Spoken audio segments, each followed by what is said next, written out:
Кочанските оризопроизводители се разочарани од ниската откупна цена на оризот. Годинашнава реколта им остана во амбарите.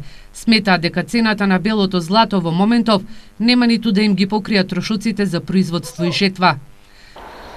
Откуп уште немаме некако добар, 30 денара, арпа 13 денара. Не е изводливо дали ќе се одужиме. Мислиме ние земјоделците. Не знаеме дали ќе сееме оваа година.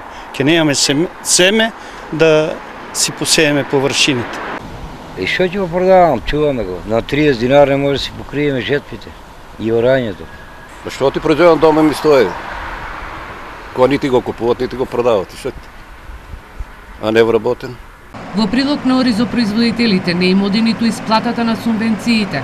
На еден дел им се исплатени, а на останатите се уште на сметките не им се пристигнати парите. Ја мал дел зема, да не се жалам, има 1/3 дадено субвенции. Оние стоат. Багимите има добри, доста луѓе жалат се дека не се. Ја не сум ни зрно бил уште, треба да се одужам данок ова, она. Водна заедница дуго стое. Платени се ми водните заедници, ќе ми одбиват и ми тракциона сметка ќе ми сопират.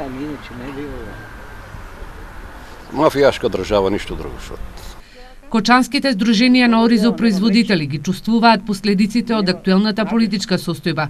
Повеќе од 3 месеци нема со кого да преговараат за состојбата со откупот на оризот. Во моментов немаат ниту цена, ниту откуп на оризот. Ако за еден месец не се формира влада, оризопроизводителите нема да можат да ги почнат подготовките за сеидба на белото злато.